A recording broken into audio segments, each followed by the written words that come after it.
How's everyone doing today? Fantabulous. Brittany? Excellent. It was a great day. I got to spend a lot of it outside. Yeah, actually, the Nice. weather improved really fast. Yeah, I at least get one day. Tomorrow I'm off, so I get one day for the long weekend off, at least. Oh, there What are you you go. planning? Yeah. Sorry? What are you planning? Absolutely not. Well, like I said, I was talking to. I have a few phone calls and stuff like that. I have to do tomorrow, and other than that, I'm doing nothing. Got a little bit of cleanup around the house. I probably have to do, but yeah, nothing really. That's why to do it, man. I just thought Yeah. today we could touch on and start talking about script writing and movies and about your kind of about your work, because as you are a fellow podcaster in Edmonton. Yes. Yes, you have your YouTube channel, you got your social medias, you're even on Spotify or was Yes. it iTunes? Pardon me. Are you also on iTunes? It should be. It's a little bit harder to find on iTunes apparently, but yeah, it's called.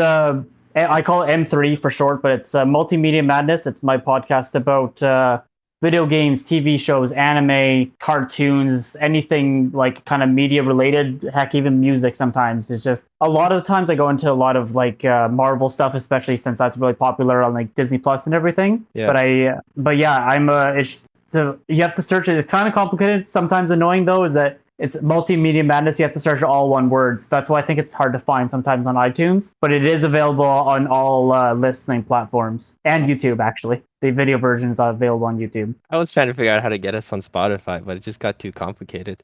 We got those like a website at one point. Oh, I can tell you exactly how to do it. It's very easy. Okay, we'll talk about that We'll sometime. go. Yeah, we'll go into that later. Yeah. All right, it's your pick. You want to start with script writing or movies? Let's go script writing because of the comment that you had earlier, and now that I Yeah. can elaborate on that. All right. So one question I want to start with is how much do you rely on the typical? I've heard there are people following these guidelines, these so-called story beats, these outlining rules. Like, what's your overall opinion on that? Or like, what would you consider yourself as like more of an outliner or like what do you call them, the gardener? Is like I've never heard of the term gardener, but yeah. so I'll give you what I went through school and the main concept that they were talking about in school and everything was with script writing is that you have to have just your story your beats is very important, but you have to have your character elements basically. So you have to just basically like going off your elements. You have your character is their I have to remember them all now. It's the backstory, the ghost, the psychological weakness. Yeah. What are the other ones? Physical quest, emotional quest, something like that. Yeah. That's a good way of what I've noticed. To at least when you're first developing your character and your idea, it's a good way to kind of like wrap your head around who you want your person to be. It's a good way to make them feel more of like a real person, right? Yeah. Dimensional aspect to them, kind of. Do you Sorry? ever build it based on an actual real person? That's definitely a good way. It depends on what you're trying to do, I would say. If you're trying to wrap around something that's based off of someone like then yes, it depends on your way of looking at it because different people write differently, right? I'm not much of a writer, so I personally try to add a little bit of people that I know, a little bit of aspects and jokes and comedy. For me personally, I pull just more of like the sarcasm of a person or their joking personality than like a full emotional detail from someone. Yeah, I would think that's kind of what I would do, and then like mythologize them a little bit, or like Mhm. hyperbolize, kind of hype up those traits that you see in somebody that you might know, and kind of like play on those. Speaking of Mhm. mythology, that's an entire story writing process in itself, like Joseph Campbell and like the Oh. is it Voger and his whole writer's journey. I actually just recently bought the book today. Mhm. Yeah, I mean, well, personally, like I find that best more applied for like world building in itself rather than for just storytelling. But it's just So, yeah. so who's Joseph Campbell? Oh, Joseph Campbell. He's the guy who wrote The Hero with a Thousand Faces. He was the guy. He was analyzing a bunch of stories and he found recurring patterns. And he was one of the earliest authors to kind of point this pattern out. And he I just think point out he's tropes and I, stuff. I think he's the person that came up with the term that there are 7 stories. he categorized. Yeah. And he's I don't remember exactly what all 7 of them are, but it's like romance. There's hero's journey. There's Comedy. one versus one, someone you versus yourself type thing. There yeah. Mm. and yeah. So there's like think of like Pocahontas and like Avatar. It's the same story but told in a different way. For example, Right. right? Is that kind of like Shakespeare's like comedies and tragedies, and those are two of the some of the main ones as well, or is that Yeah, totally that's the general out. That's a no. Those are more of like think an action movie or comedy movie. It's those are the genres. Oh, okay. So Gotcha. sorry, I gotta So let my cat out. I'll be right back. Just give me a second here. so think yeah, the 7 stories are I don't remember what they all are, but it's basically think again like the hero's journey is one of the main ones. It's something that happens all the time. You'll have I know when I was in school they talked about like Luke Skywalker from Star Wars. He was his main path was a hero's journey. That's the main story. Yeah. And then but then that's why him or Frodo from Lord of the Rings, right? They're both a hero's journey, but they get mixed in with like romance and a little bit of I guess maybe a little bit of comedy in there, but so like those the romance and comedy are like subgenres or whatever, but the Oh. main plot of the story is a hero's journey. But for an example, Yeah. Okay, okay. And then I guess how does that play into your script writing? Obviously. you kind of have to know what the main obviously yeah you have to know what your story is about, right? Mhm. So it doesn't really for again I'm not much of a writer, so I don't have a whole lot of knowledge onto this. I'm more of a myself I'm more of a camera person and a director, so I can visualize the story better when I actually read it, but I don't write a whole lot.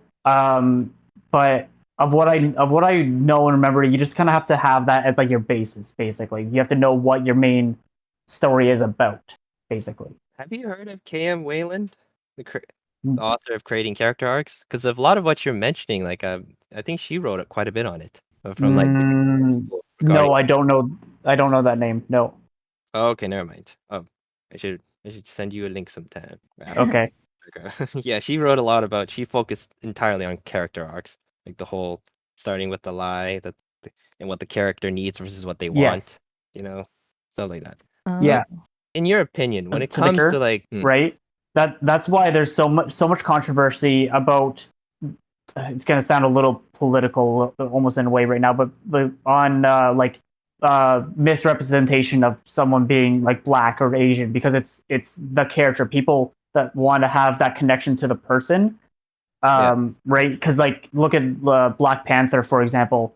Not only was that such a just a good movie as a good Marvel movie in general. It's one of my favorite movies of the MCU, but it was such a powerful because it's majorly represented for Black people, right? Mhm. So, in my opinion, and I think most people believe, it's the character because then you want to see, especially it helps you kind of grow as get sequels going, right? You'll yeah, have the character being a complete asshole in the beginning of the first movie, and then kind of meet someone and they change, they grow a little bit. And then the second movie, if they're still a complete asshole, they'll be like, "That's not who this person is. Like that makes no sense, right?" So if they keep on going back to that original uh, I'm using it being an asshole again as an example, then you're not developing your person. You're not going to grow your audience, right? You're not going to have your audience stick with them. yeah, Right. Like if they don't move on from that asshole stance, it's kind of bland and it gets old. And it's like there wasn't much to their story. And I think I 100% agree with you about it being about the character more or what I would care about more. Because, Mm-hmm. and I think that's why I generally like shows more than movies, just because I find I can get more attached to the character and they can have more change and like as a normal person would versus a movie for me personally. Exactly. yeah. That. Oh, go ahead.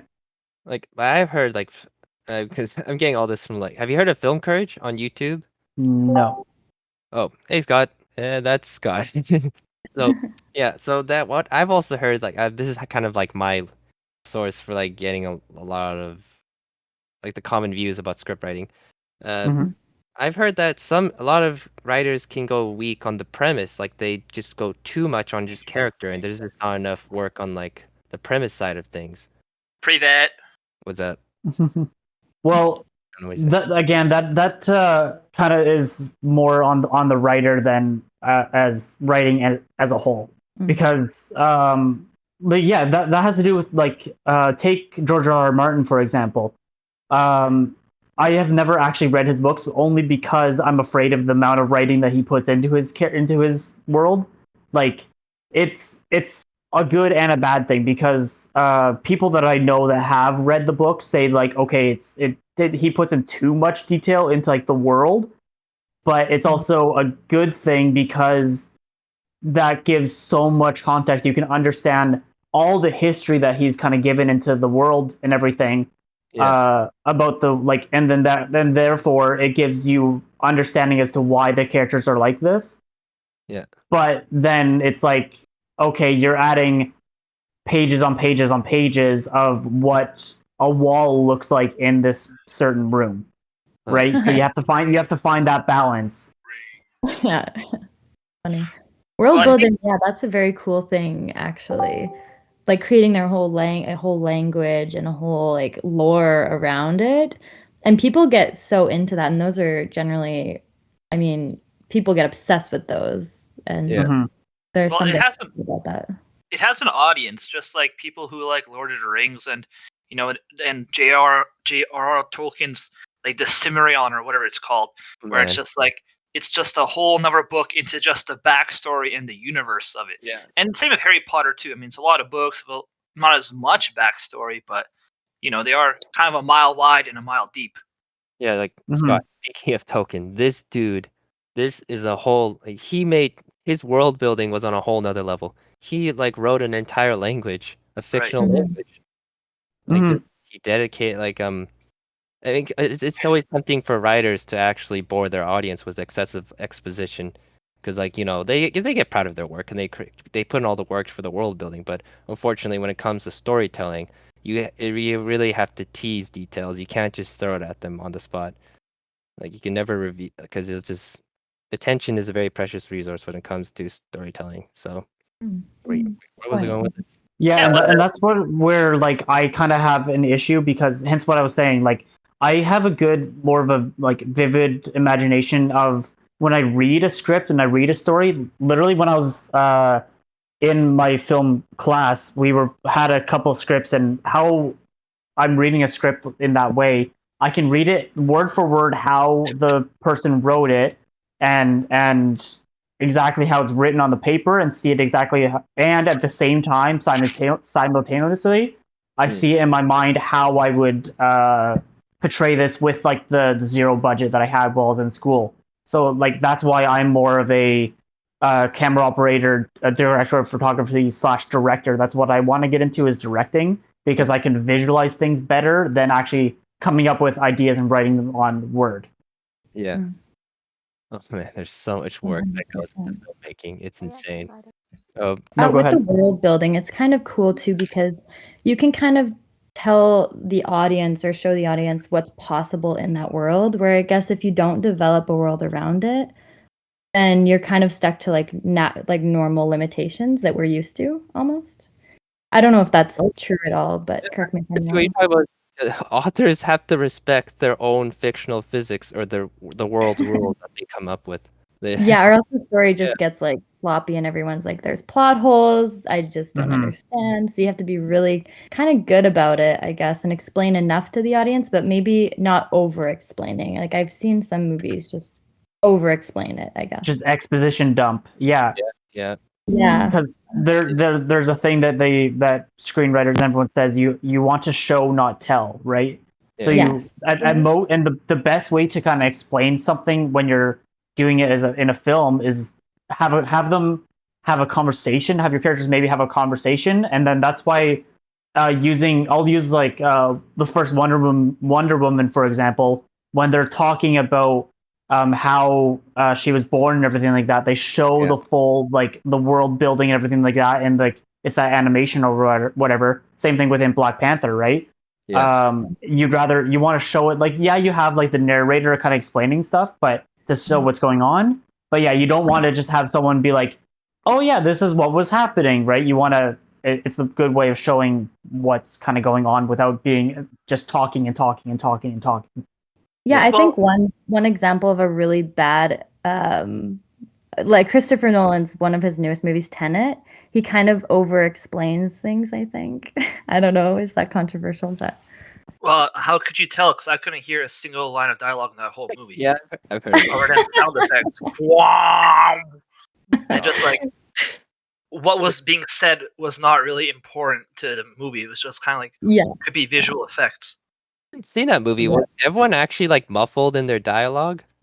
Yeah, yeah. You can. Oh It's really man. hard to make out Oh. like anything because it's just like I guess very realistic. Because if you were by a busy road, you wouldn't hear people talking 20 feet away Yeah. from you, but Yeah. also you wouldn't be involved in the story 20 feet away from the main characters. So What the Okay. heck? no, but then like Quentin Tarantino, he does like I guess it's kind of controversial to say, but he does like really good world building because although his movies take place in like our world, but they take part. It's part of our world that none of the viewers at least are really familiar with. Let's say like in the Hateful Eight, it's in a cabin middle of nowhere, Yeah. with characters which the backstory is just kind of like one word: Civil War veteran.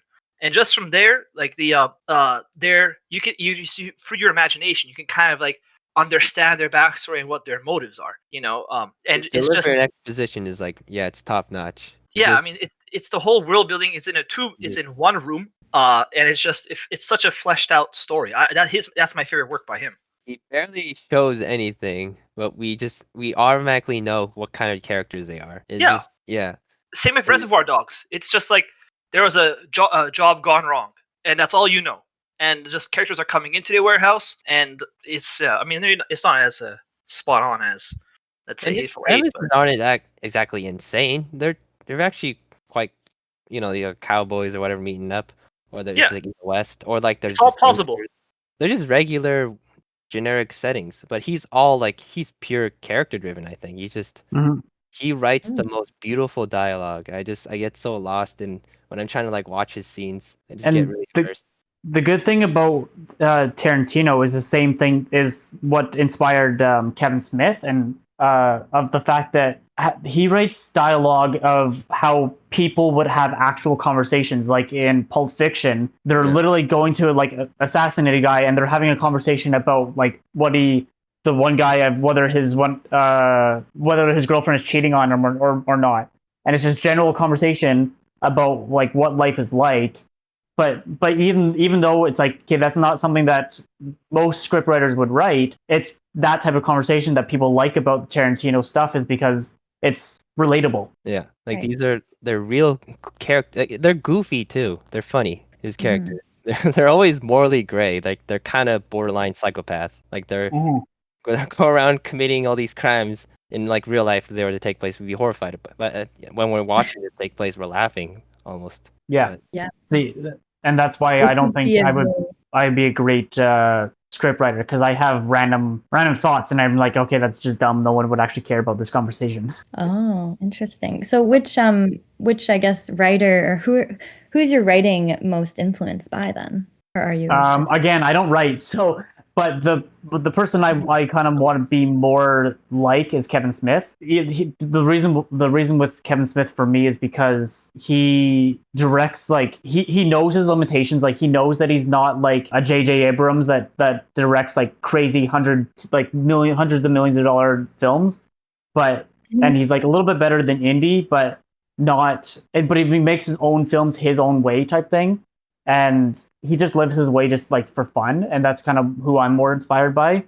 And that's just for his filmmaking style of just making like, okay, he made a film, he got famous from the film Clerks, and based off that same concept of writing dialogue and literally conversation off of stuff of people literally working in a gas station.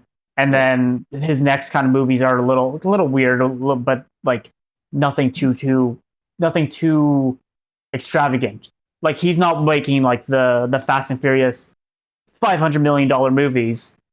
He's making the like $20-50 million movies. He does How a many lot with Fast a and Furious? smaller budget. Yeah. Jesse. So and he kind of puts himself into his own movies, and that's what I kind of want to do as well. I want to have like a small role into a little cameo into all of my movies.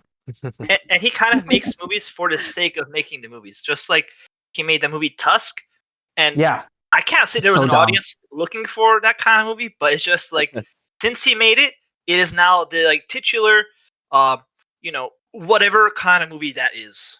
Yeah, It's the like the schmod. Yeah.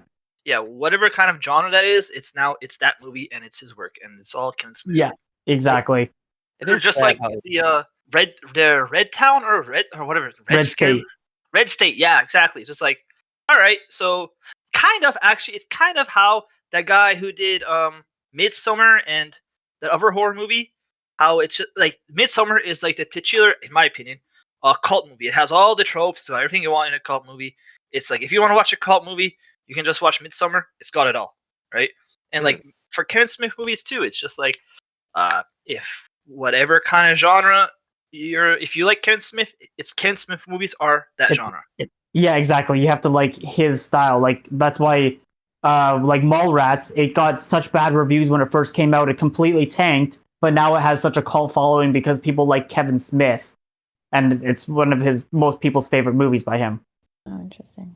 But before we fully merge into just talking about movies, just Mhm. kind of second half, I also want to talk a bit more about script writing in regards to we wanted to touch on this earlier, but Oh I was going yes. to ask if you I was going to ask if you heard of Sid Field, John Truby, Blake Snyder, and Joseph Campbell, as mentioned before. These guys who all wrote their own books about or for rules on script writing, and you had mentioned that it's not necessary to be following such things or something like.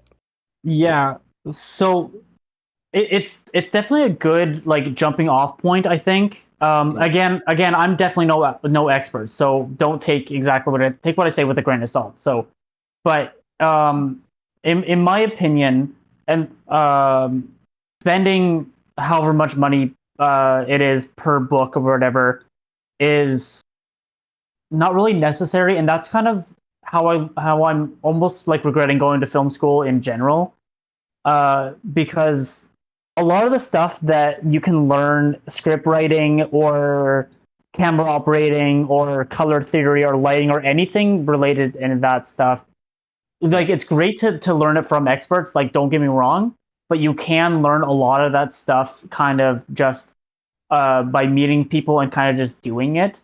And unless you're the type of person that you want to have the book and study it and get that study mentality of like memorization type thing, um, because there's especially nowadays with YouTube and Skillshare and all kinds of stuff.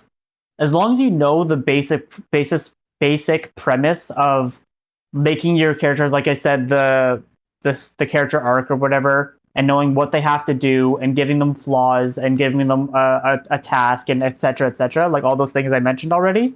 As long as you have that general idea and you have a good concept in your head, you can kind of just and like you can learn. Just download Celtics. It's a free. It's you can have up to I think 2 scripts on there for free, and you can write the format of interior, night, house, whatever, and then you go and it gives you the idea. You write it out, you get the idea, and then give it to someone that has more experience than you, and they would say, "Oh no, you wouldn't write it this way. Like add more stuff here, blah." And you, as long as you kind of like go back and forth and get at first get your friends' opinions on it, right? And then as you're kind of going, you just need to learn. So I think script writing and any of that stuff should be more of just uh, learn as you go than spend all the money to try to get as much knowledge as you can. In my opinion, that's why that's why I was like hesitant on that. Right. Yeah. Right. I mean, school is like it's definitely like a more dedicated approach, and like you kind of have to be strict with like more timelines and when you're gonna learn that information. So for some people, I think that might work. But like you said, if you're already dedicated on your own terms, that might actually be the better way to go about it. But yeah, like money wise, I definitely regret going to school. Oh Like man. the biggest thing that honestly, like my biggest takeaway is the fact that I met a few people and I got people that have the kind of passion behind it as I do, and it gave me the understanding of like, okay, this is how you network, this is who you talk to, and everything. But a lot of the stuff that I learned in school, I could have learned on my own just by going to sets and just doing it. Yeah. So how did you get your connections in that field, in that area? So that is where it is a bit of an advantage of going to school, because the person that I interviewed that I was talking about earlier, his name's Neil Chase. Um, I not the a couple episodes on my podcast ago. It's actually one of the best. It's one of the longest ones I've had recently. It's actually one of, like that. If you're gonna check out an episode, check out that episode. Honestly, it's one of the best ones. Okay. Sorry to kind of throw that out there, but it's really good. But the reason why I know him is because he is friends with someone who was one of my instructors at Nate, and my instructor, he wrote and directed a couple films, and he was one of like my favorite instructor in school. And then because I went to school, I learned about other like networking events in Red Deer and Banff and stuff like that. So I met a few people like that. Yeah. But honestly, a lot of people I've met have just been through like Facebook groups. I've been like working on projects and say, hey, do you want to do? I need people to do this, and then you just go talk to people. You have to be open to talking Yeah. to people and having an open personality. He's got to get out there and meet them. Yeah, Involved. Yeah. For sure, for sure. yeah. So that's definitely my big kind of like takeaways. Is definitely the networking is definitely the most important thing, because like I said, you can all the stuff that I'm learning editing wise, Premiere for example. I learned like the basic understanding of everything through school, but I could have definitely learned that just on YouTube if I wanted to. Oh, yeah. Like 90% So of my knowledge has just come off of YouTube tutorials. yeah, exactly. So like I said, if you're the type of person that you want to highlight things from books and memorize them and kind of have as well, like it's not a bad thing. Like maybe buy like one of those books, right? Oh man, I Uh, bought uh, like 8 of them. yeah, see that's what I mean. I But with that's passion. again, I don't really know you very well, so I don't know if that's the type if that's what you want to do. But I don't think you necessarily need to buy all that stuff. Um, Yeah. Again, in my opinion, like take with what I say as a grain of salt. But I get what you're saying. Like I'm saying yeah. that the majority of like when it comes to actually learning the industry, like the knowledge, it's just you have to learn it by doing it. You have to actually be there on the sets and stuff. And Hmm. just Now, I yeah, now acting may be a different thing, but yeah. like actually when like with story writing, you have to really learn by actually like just making draft after draft and throwing away script after script, redoing, Hmm. re-editing. Like I heard professionals like at their level, even then they are rewriting scripts at least like 20 times. Oh yeah, and as like I said, as Neil himself was telling me, and he's a professional scriptwriter. He's literally written scripts for uh, the director I was talking to about who my teacher was. Um, Heck, he even technically wrote a script for me. Uh, um, That's but it wasn't directly for me. It was for my class that I just happened to end up taking it. But um, he even said, because he's a novelist as well, and he said oh even at the professional level, your first draft is never the one you end up pitching, and even when it gets picked up and the director has it and everything like that, you're even rewriting scripts like sometimes the day of. yeah, Like it doesn't so, end. Oh my god, I could not be a writer. So yeah. much. Like you will put your soul into this thing and people come and pick it apart. Mhm. Yeah.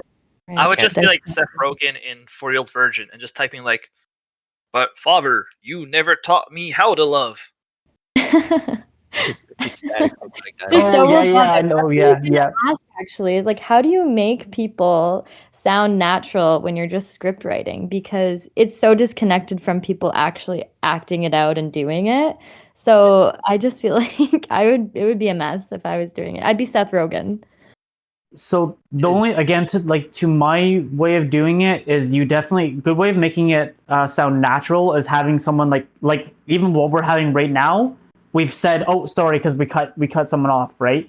Well, that's one thing I've definitely noticed. If you next time you watch a show, you'll notice that two people talking, it's this person will say their line, then the next person will say their even if it flows well as a good conversation, but a good way to kind of make it sound a little more natural is that you go and then you kind of like write that in there like they're cutting them off is a good way of that's what I've done a little bit here and there for some of the lines some of the little things that I've written to Yeah, make I've it seen that flow a actually a little bit lot. better. I've seen that a lot in some really good TV shows like The Big Bang Theory. They do that a lot. Oh, interesting. Is there any No, I'm particular just joking. example? No, Like I was just being facetious. That's not a good show. And I can't imagine their script some writing people is like that show. any good. I mean, it Well, does the get first few seasons were good. yeah. Yeah. It And went downhill. I actually met two of the guys from The Big Bang, and I partied with them. really? You Yeah, it partied was with them? Okay, yeah, wait, at what? the No Common. way.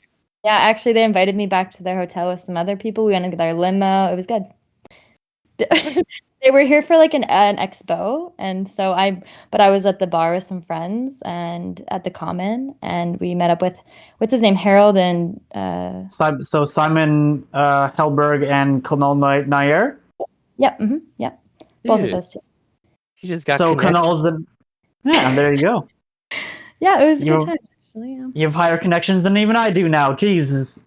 Oh, yeah, I know a couple. Actually, yeah, I'll talk. Maybe I'll talk to you after this podcast a little bit, but yeah. Oh, sounds good. Okay. I'm trying to, like I said, I'm trying to connect with as many people as possible. Oh, same here, man. Same, same. All. Never ending. There's too many interesting people to meet out there. So Like I said, networking. Yeah, so true. So, you said you're not a writer. I missed that part. I'm sorry. So, what do you do? Like, you do anime stuff more so? Well, no. So I am trying to become a director. My to direct is my main goal. But to direct, like we were saying before, you kind of have to kind of force yourself to be a writer because it's really hard to yeah. just get into a production and you could kind of like if you end up working with the same people and over and over again, you could work your way up to getting into a higher position, but you kind of have to force yourself to be a writer to direct because you have to, especially at my level, you can just say no, okay, I'm just directing it, but Yeah. yeah, Yeah, for getting something on TV, you have to like you probably can't direct. You might write it and sell to someone type thing. huh. Especially like at that level, like you're gonna be buying and selling scripts or producing scripts. So you need to understand that whole process when it comes to script writing and this production and such. Just Mhm. yeah, right. Anyway, so I thought we could kind of now merge more into like talking about movies and films themselves. Like, do you have specific like favorite directors or favorite movies? Or you definitely do probably, but One of my favorite shots that come to the top of my head was a from the first Avengers movie. There's a scene where a taxi is like flipped over on its side, and you yeah, see Captain America from the reflection of this taxi, of the side mirror, and I was just thinking, it was like that is going to be more of like a director's of DOP, director of photography's decision than the actual director themselves. So in that sense of like great shots and mooding and stuff like that, don't know I don't know whose decision that is because I don't follow many yeah, DOPs. So yeah, but to actually answer the question, I would say yeah. As I said before, Kevin Smith is definitely one of my favorite directors, and then probably Christopher Nolan would be next after that. yeah.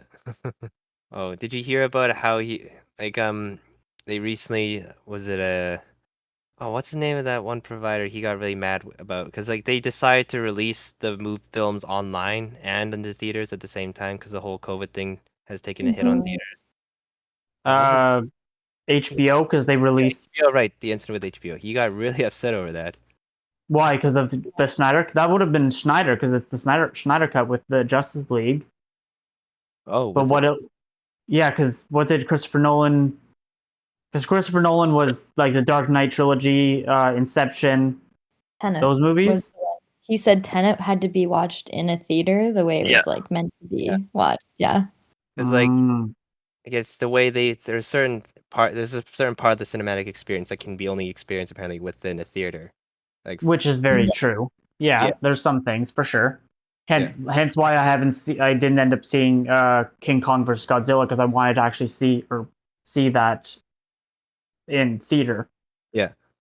Yeah. But the reason I'm asking this is because there's this kind of idea going around right now that cinema itself is dying.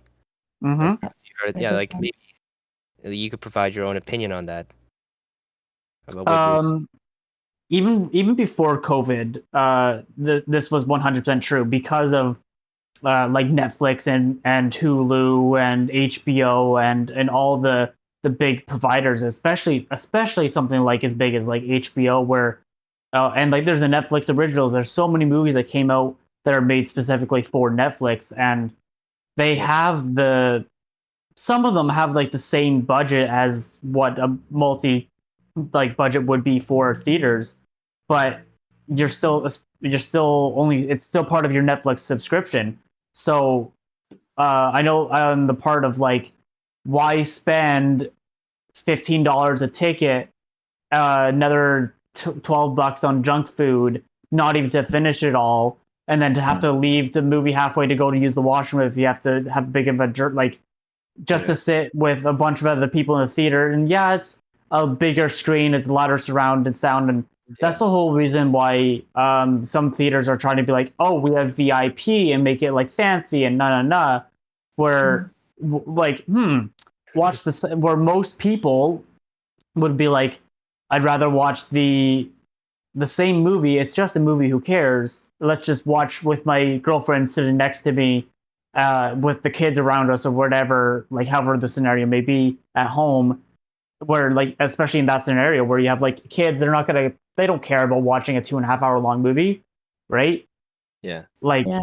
so it's been happening regardless, and that's one of the reasons why um I like myself, I was even talking to someone about this earlier today. I'm trying to lean more towards getting into like online or getting to work putting yeah, my films onto Netflix or Hulu or Crave or whatever it may be that I end up making in the future for that reason because those things are even ruining even just regular like television. Like I don't even have regular cable, right? A lot of people, millennials and Gen Zs, a lot of people aren't watching that stuff anymore. yeah. Like And yeah, for you to be able to get hooked into an even regular television show with commercials, then it has to be a high budget show that costs like a couple $1 million an episode for it to be worth it. But even like a show like Game of Thrones, that was on HBO, so it didn't have commercials anyway because you had to pay for HBO. So yeah, it's 100% going downhill, and it's been going downhill since like 2010, since Netflix has been such a thing, and especially with such big streaming and everything. Oh, yeah, I can imagine by like there probably won't even be theaters by 2050 or even sooner. really, that's a, Yeah, that's oh that's yeah, Well, my guess at least. that's a very.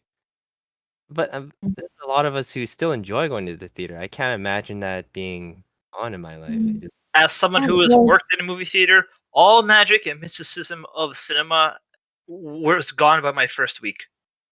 oh, yeah. oh, I wait, mean, There's there's something about when the lights come on and you have to sweep the popcorn. It just kind of like, oh man, oh, so you they saw never behind the cleaned these curtain a seats. little too much. Well, no, but it's also like you start thinking like, I have worked here for a year and I have not once seen someone shampoo these seats. All right, Right. The, No. Well, okay, so we've never Cineplex mopped these floors. actually It's just a was lot a of like, hmm. So this is mhm. just a big public transit center basically for 2 hours. the, Wait a minute. Right. Cineplex in Canada was actually supposed to be bought out by Cineworld. And I think that might have been like a Chinese company or a US company. And they were going to make it more interactive. And, like if you go to the theater, you're part of the experience a bit more. And I don't know if that means your seats will move and more like Universal Studios type thing, but they were going to take it Yes. over, but the contract fell through, I guess, in 2020. So there is, and that's what I was going on the fact that cinemas are trying to do like D-Box with Cineplex, or I know that James Cameron is waiting until Avatar 2 until 3D technology gets better, so that you kind of have to see it in theaters. And like, yes, I think theaters are still going to be around. They have definitely have all, like I said, have already dropped, and that's a fact, right? Real shit. That's so, but I think that because of how good, like I said, how good everything is going, unless they make the ticket price the same as what it is now, say $9 a ticket, and you get all the extra on top of, instead of it being, because right now if you go D box for example, it's like, I don't know, $18 a ticket instead of 15, right? So if they do like what you were saying, where they make it full immersive, but they make the price low, then I think they'll probably be able to stay around. Because Yeah. right now they have like, it's going the same way of arcades, right? Think about Yeah. arcade. Like you go to what's it called, Rec Room. That's, yeah, that's still very expensive. Yeah. Yeah. Like Well, 50. like But people will go to arenas to arcades are watch. back. Sorry. Yeah. The arcades, like those are just coming back from what, like the 70s. They were really popular, 80s or something. 80s. So Yeah, you know, 80s is me the and you arcade both hang era. out. Yeah. So yeah, maybe I feel like they will, if they do have big reasons for people to come back, but to just see a general movie, that unless it's like, I'm going to use Marvel for example, maybe people will go see the big blockbusters, but a Yeah. movie that's like like, oh, again, like maybe a $50 million movie, not as big of a name, doesn't have a franchise behind it, people aren't going to go see. I Yeah. feel like I the one agree. good I agree way with that. to like Some of the or best movies I've seen never in mind. theaters was at the Garneau Theater, which is kind of like a small theater in Edmonton that shows Yes. older movies a lot of the time, sometimes the newer movies. But the best ones I went to were Rocky Horror Picture Show and Mean Girls. And it was because it was so interactive with the audience and the screen, and it was the best time. Hmm. I hope they do more of that. Or, sorry, what was that, Christina? Oh, I was thinking like, what if people just like there's actually one good way to that I can think of that would help with the movie industry or the movie theater industry, and what if like people just like started playing ads right on the TVs that promoted like going to the movies, like people could like spin like movie going as something that is like really special, right? Like you could have weddings there at a movie theater, and like people would book. I'm sorry, Yeah. I will stop giving out crazy ideas. Well, the thing on that is that Cineplex has already in a way have done that. Looking at for example, they have Cinepoints, like the Cineplex points or whatever, and you Yeah. can get it going to restaurants or whatever, so that you can get people into it. So it is a general idea, but it doesn't really work in practice. Oh. Yeah. Okay. Not to shit on your idea or anything, but I just know because I've kind of I've studied it. Oh, okay. Okay. Yeah. Yeah. Man. I personally really enjoy the theater experience. I used to. Yeah, My exactly. my best movie going experience in like recent memory was when I must have been like 23 when Liam Neeson's The Grey just came out, and me and my friends were doing hood rat shit before I went to see the movie. We smoked a joint, which was like cool Mhm. back in the day, and we unknowingly sat behind those seats that shake, right there, and there was this scene where the plane crashed, and it was just and the way that the ground shook while the camera, the plane's crashing, it was the most intense like thing While ever. you're high. Yeah, no, it was just like we looked at each other like, "Yo, whoa," right? And Yeah. it was so funny too because the movie I kept expecting it to turn around, like Liam Neeson and everyone would team up and they start fighting the wolves, and like it was like 2 hours went by and then like I realized that like, oh shit, it's like him and the last dude. Like, oh, it's not gonna be a happy ending. Like they have lost way too many guys that turned this franchise around, and like Mhm. that was a great that was the hats off. That was a last great time in movie theater for me. See, and that exactly that kind of goes with what I was saying. Like when you have the full experience, like yes, it's great, and I agree 100%. But like I said, the grade that was a big movie, and you said that movie came out however many years ago, right? And that was the last time. And that's the last experience you had. Not even a big Marvel movie, for example. I'm going to use that again as example because it's a huge franchise. Not even something like that brought you into the theater. So that's why I think it's definitely it's 100% gonna like they can pull as many bells and whistles as they want, but if the cost is going to be there eventually within the next decade, there's probably not going to be like I said, probably 2050 by the very latest. There's probably not going to be movie theaters. And like yeah, I think I would miss it and everything too because like it's a good like first date experience or something like that too, right? So it's definitely it's part of the culture. It's part of who we like kind of what we're used to, but it's not. It's because of how big Disney Plus, Netflix, Hulu, all that stuff is. It's gonna get washed away. Like I remember when Netflix first came around and we still had DVDs. It was strange because my parents had a movie store too, and they it was originally a DVD renting service. Yeah, and they just slowly the internet just slowly killed my parents' business because everyone just started watching everything online. Yeah. Your parents had a movie rental place? Yeah, we did. It was called the Oh, that's Movie awesome. Shop. Oh. Yeah. Or what was that, Scott? You spend lots of your childhood rewinding tapes. Yeah, I remember. I used to have to do that. Yeah, Be Kind, Rewind. Yeah. Oh man. Yeah. Missed that. There is still one Blockbuster somewhere in the United States. I don't remember where, but there's still one. I've heard of that. Yeah. Oh, that's so sad. I wonder if the movie theaters here would one day end up like the movie theaters in China instead of just like being like super fancy, right? Like or like being extinct. What if they're just like projector and then lawn chairs and you pay like $1 to get in and watch like a really old movie and and everyone's smoking. Yeah, everyone's smoking. Yeah, exactly. You can't forget the smoking. No, it won't be the same without smoking. Yeah, no, that's China. It's sad. You gotta figure out your admission or something. Like, who was it? What's your name? Sorry, Brittany? Is that your name? Yeah, like she was just saying, like the Gardneau. I think the Gardneau will still be around for a while because of that nostalgia feel of playing like old movies and everything. And it's like a historic building, right? But places like major chains are what I'm talking about that will definitely go away.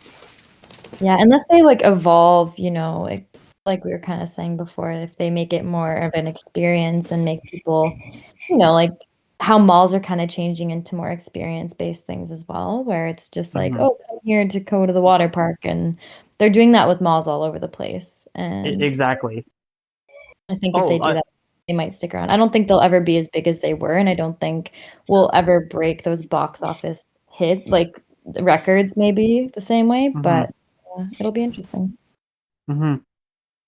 So I'm sorry, Davis, you mentioned before that you had a personal project you wanted to work on, like with what was the anime's name? My Hero Academia. Yeah, My Hero Academia, right. So Yes. actually, I was kind of curious about hearing more about that, like what you had planned out for that. So basically, for people that are fans of anime, My Hero Academia is definitely one of the biggest ones. Like right now, there's fluctuations. In the '90s, it was like Dragon Ball Z and stuff like that, or Sailor Moon or whatever. But yeah, right now, My Hero Academia is one of the biggest ones amongst the anime community. And there's a saga. It's called the Sports Festival Saga because it's between the main character, the scene that I'm doing between the main character Deku and one of the kind of secondary characters, Shoto Todoroki. And Todoroki, his kind of power is that he is half hot, half cold, so he has fire and ice. Yeah. But he gets his fire ability from his father and his ice ability from his mother. And there's this kind of goes back into what I was talking about characters being more important. because there's a whole backstory on why he hates his father and his fire side basically. And this scene not only is it very entertaining because it's a good fight scene, it's a good in depth and everything, but it's really interesting to me because it's Deku. It's them to see who's gonna get into first, second, or like get into the next step of this tournament, basically. And Deku would rather Todoroki unleash his fire, have his ability to actually take his power for himself instead of relaying it as being so connected to his harsh father that he's literally like screaming at him, telling him like, this is your power, this is you, this is who you are, don't let your father get in your way, basically. So what I want to do is take that, because of how popular My Hero Academia is, and I've never seen any real live action clips. Like I found one thing that was a quick clip on YouTube. And because, like I said, I want to get my experience in actual filmmaking. Because there's such popularity behind this anime, and this being one of my favorite scenes because it's so emotionally driven and not just action driven. That I think it would be a good thing that people will connect to. And even though I have very little followers on my channel, I think that if I can get enough people kind of hyped behind it and get it might do decently well, even for the small views that my channel has. So I think it's something that I've wanted to. It's something I thought about after watching the show. I've watched the whole show a couple times, the movies a couple times, and it's because I'm a huge fan of comic books in general. This is one of my favorite like comic book related things right now. That It will sounds help really me kind of interesting. it will help me really flex my barrier, like of like, okay, I have like no followers, but this is a known franchise, and YouTube you can do something like this, compared to putting in a film festival. I couldn't do something like this in a film festival or anything because I wouldn't have the rights to do it. But I'd be able to kind of like learn quite a bit from something like this. And I'm not going to be able to make it shot for shot, but I think it'll be very interesting for people to see, to kind of show my skills a little bit too. Are you planning on doing like a live action remake with like actors, or are you doing like an animation remake? Live action remake. Okay. Yeah. Ooh. Nice. Where are you gonna find the people for it though? I already have quite a few people lined up. There's a few pages on Facebook. There's like Yeg Film and stuff like that, where people kind of post their video ideas and looking for casting roles and stuff like that. And I posted a couple, literally I put the same post on a couple pages on Facebook. And yeah, so I already have a few people reaching out, looking at saying to, oh, excuse me, my bad. Reaching out, they like, yeah, willing to help out. What other way? I already have someone that has made a My Hero Academia costume before, so it's not going to be super high budget, like super crazy, but it's still going to be. I think it will still be fun for like a YouTube level short. Yeah. Oh, that'll be Nice. it's gonna be there too. So I guess you're gonna have to like still dish out like a budget, like a specific budget for the production, right? Potentially. So actually, I reached out to the guy I was talking about earlier, Neil Chase, and because I know he's a fan of comic books and heroes and stuff like that as well. But he is actually getting me in touch tomorrow. I'm talking with an actual producer tomorrow. He is a producer of some shows here in Edmonton / Calgary.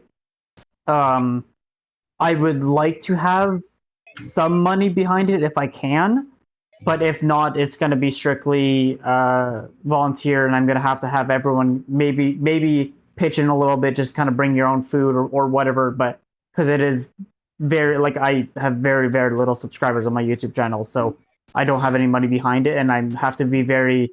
I think I'm gonna have to talk to people. Some people might kind of shy away from that. The fact that it is going to be volunteer for free. Yeah. So Man. I'm kind of reaching a little further than what I can afford, I think. You can. Man, I I'm wonder excited if for you that. could just do like what Microsoft does. Like you can work at the beginning, right? Like if you work for free, we'll give you like a share of like the profits when the video hits big, and then maybe you can just entice more people to join and also work harder. Yeah. Yeah. That's all I have to say. Oh no, I'm someone sorry. else was gonna. No, someone else was making a comment. I'm sure when he gets big enough someday, he'll have investors to back him up. But I hope he doesn't forget about us when he gets. Yeah, don't forget Well, about us. well, I'm hoping that once I eventually reach the $1,000 subscribers on YouTube, and I can eventually monetize. Yes, but that will take. This is the thing that I want to help kind of start pushing that forward into more popular, because right now the channel is just that podcast, and it is just like a couple listeners each time. So I'm not really getting a whole lot of money from it. But yes, exactly. That's something that I'm thinking about doing, is writing a PDF saying, like, document saying, if this video gets X number of views, or I get money from it at below, like whatever the concept may be, however long that takes, I will help distribute part of the money to the people that helped make this video possible.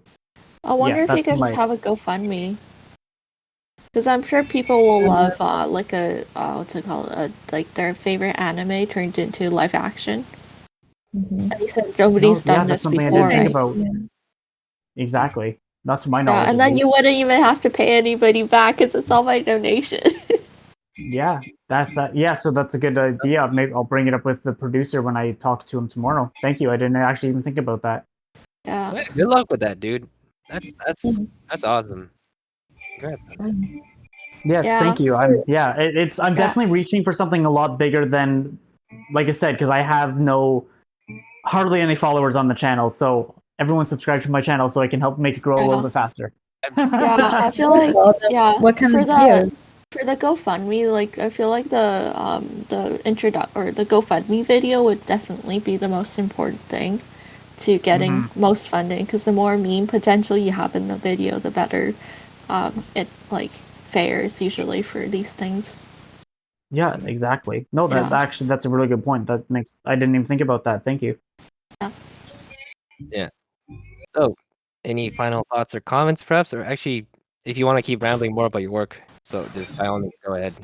Yeah, I was kind of curious about what your YouTube channel is like, and also what the name of it is. So I'm actually technically, I am kind of running two YouTube channels for myself right now. The first one is literally just my name, just Davis Sterling. It's That one is even less. It only has 21 subscribers, but it's just my like personal vlog. I do think kind of like Casey Neistat, or if you know Matty Hopoya or anything like that, where kind of just talking about my life or whatever. So that one's just more for fun. But the one I'm trying to build into an actual company is Multimedia Madness, is what it's called, or M3 for short. And right now, as I said, it's just the podcast. Previously, we did a couple trailer reviews or game reviews as well, but that just kind of fell by the wayside.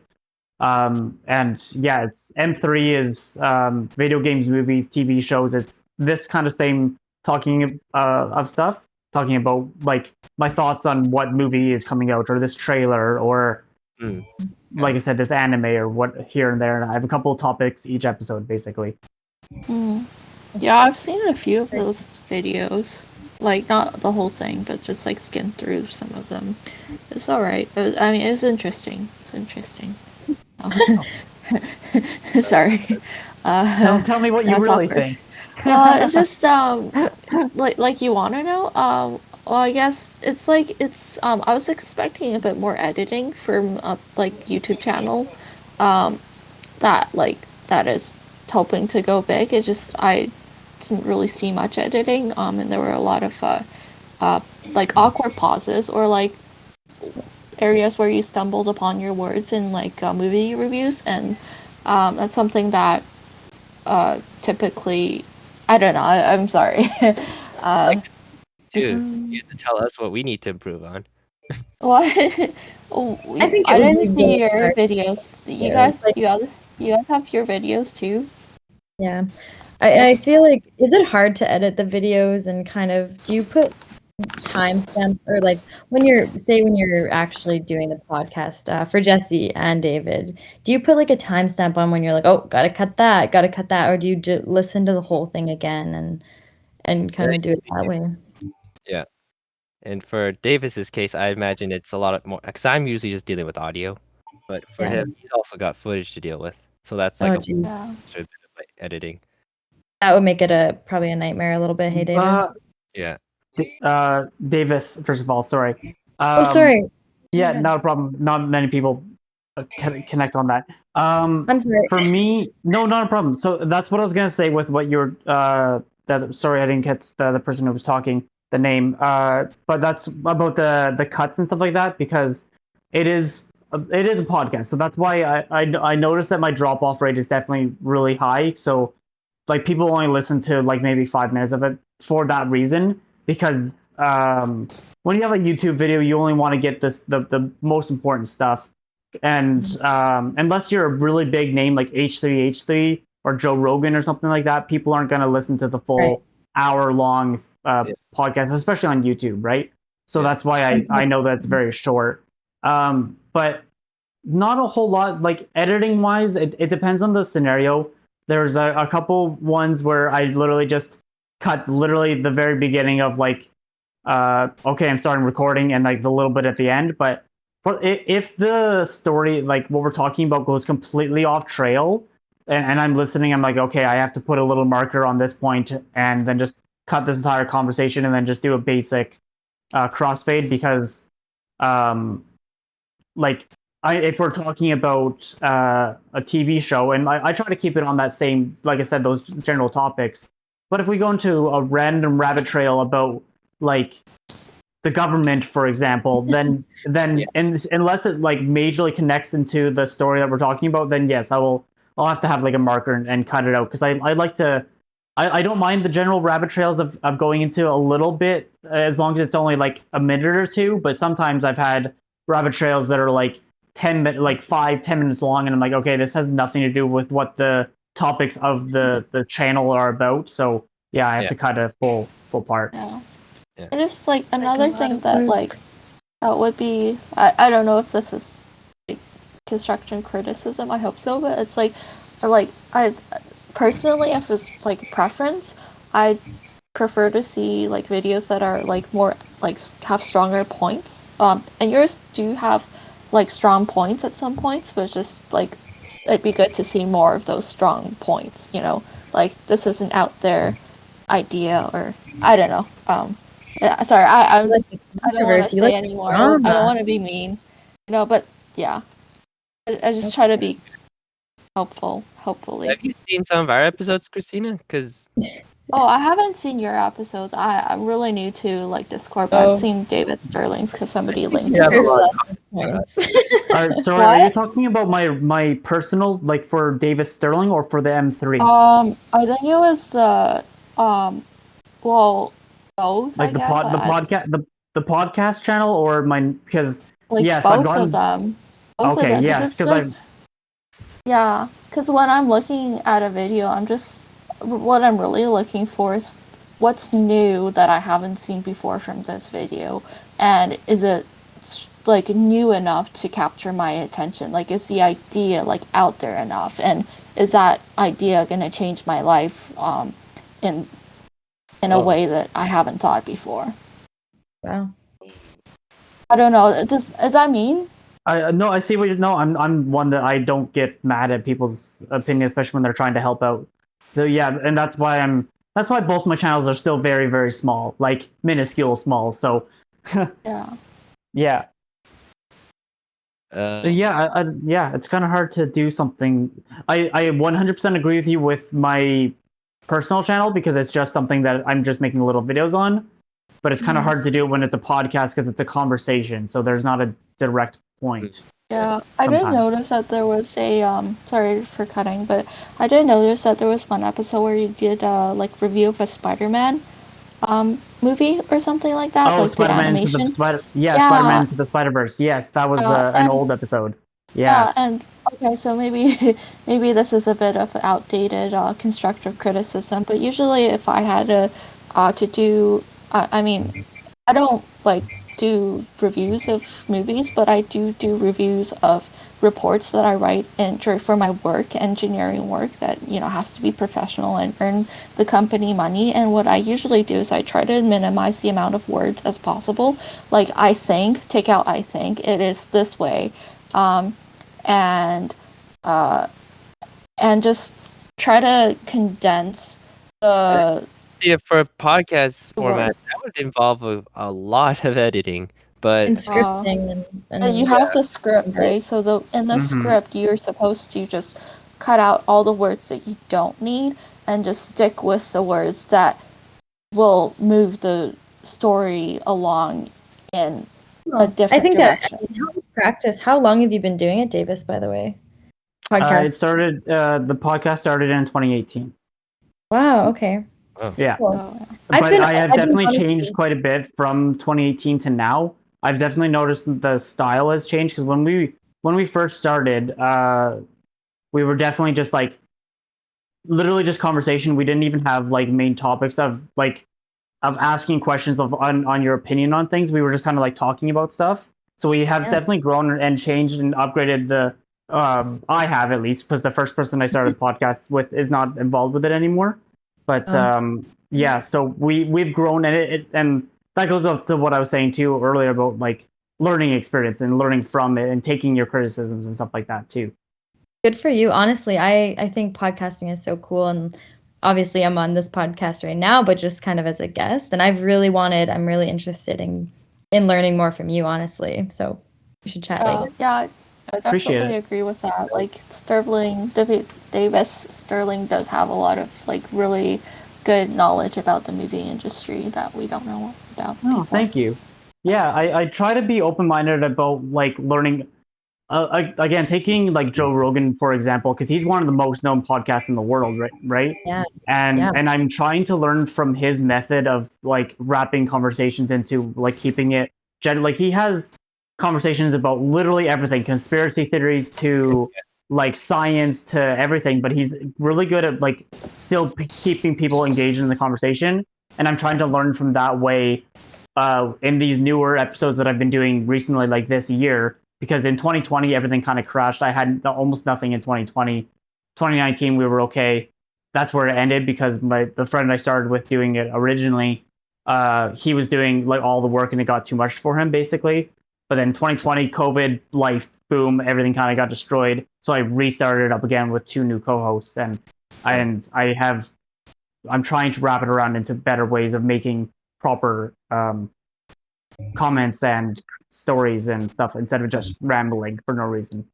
Yeah, I definitely agree with that. Like, it's definitely a good thing to just try to push your channel to different new directions all the time, right? Like continuously, because that does help keep the subscribers' interest in locked in, right? Mm-hmm. Yeah, like, sorry, I will elaborate on that.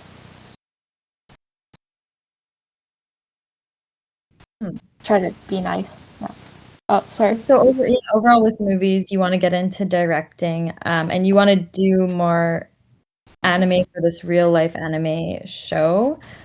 yeah. So how much of a part of the script writing are you going to be? Because you said, it's going to be hard to just get into the directing part. So you're still doing script writing, and where do you see that all going at the end? By the end. So with this one, it's really it's really good that I am taking it basically like directly from this specific episode. So I'll be able to copy almost dialogue, almost word for word, basically, because it's the dubbed version of the anime. Um, so I'm not gonna have to create a whole lot of dialogue or anything, because it is only like a maybe 3 or 5 minute long scene or something like that, and there's a lot of like action based towards it. So it's gonna be more visual, as I said before. It's like the show, not tell. Yeah. And because it's around the world that a lot of people already know, that I'm not gonna have to develop a whole lot of stuff into it. Um, so with this, I think it will kind of, I think, basically the only thing it will do for me is kind of give me the push to want to write more, into wanting to Cool. create, then create newer ideas, because I have a concept in my head that I've been kind of fighting with for the past like over 10 years, and I've never fully written it to paper. So maybe with doing this, it will help me kind of like develop that passion to want to write that a little bit more, basically. Very Yeah. cool, yeah. And that's a really innovative way, because you said you don't like the script writing part of it. That's a really good way of kind of getting out, like away from that. Is just kind of doing a real live anime that's already kind of written. Good for you. That's a smart way to go about it. Thank you. And it does drive your passions into maybe writing more and directing more, because those go hand in hand, right? Exactly. So, what if, like, if Davis is like short on the budget, what if he acts out like every single role in his live action by himself, you know, and then edit himself into his own shots, right? Like, so that Hell there's yeah. two people, Yeah, two Davis Sterlings, right? And then save on the money, and people will be impressed, because how are there like I will be 3 to so 4 impressed. to 10 Davis Sterlings in one shot? Oh my god, If I was doing it for TikTok, then maybe I would. that's hilarious. You can make that a TikTok That'd be skit, you know, like a series of TikTok, and then it's like, and then at the end you could be like for part 2, like for part 3. Well, Patreon. well, I am planning on putting part of the pre-production / production as TikTok video as well, to help kind of grow some of the hype around it. I'm trying to Okay. use as much social media as I can, so I am probably going to do a bit of the production, like a couple of clips, like a quick, like of the makeup tutorial onto TikTok and stuff like that. I'm probably gonna have one person on set specifically doing quick little shots and videos for TikTok specifically. Yeah. Okay. Wow. That'd be Yeah, pretty Cool. sick. yeah. I'm excited Hopefully. for your Yeah. live action. Yeah, keep it. Yay! I would Yeah. love. Keep us updated. Absolutely, Definitely. yeah. Basically, the next little while, basically, I'm gonna try to have little snippets on the podcast on my channel, on keeping it up to date once things kind of get rolling. Maybe not every new episode, but probably closer to the summer when it starts kind of happening a little bit. I'm gonna be talking about it, at least for one of the segments. I'll probably be talking about it a little bit here and there on probably each episode to kind of keep it up to date. And again, potentially on TikTok as well, Yeah. Nice. Oh man, or on Twitter.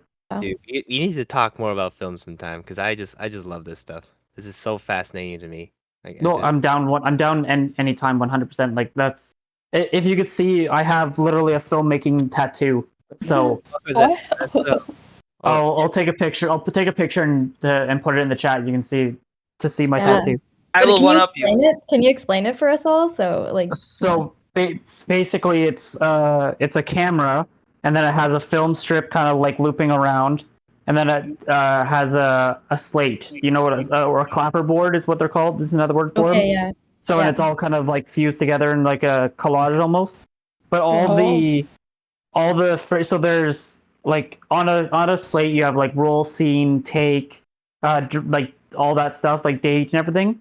Right now, all of that part of it is blank, because I'm gonna fill that part in when I actually direct my first show or movie, whatever happens first. You got it all planned out. Mhm. Nice. This is my tattoo to keep me motivated to keep on stick towards the film industry instead of just getting into a regular job and being stuck in a regular job. I will one up you though on the film film tattoo. I have a Okay. tattoo. It says no photography in cursive in a heart, and it's on my right ass cheek. Why I thought- no That's photography? tattoo. Want to know? I thought it was a little cheeky. Yeah. Ah,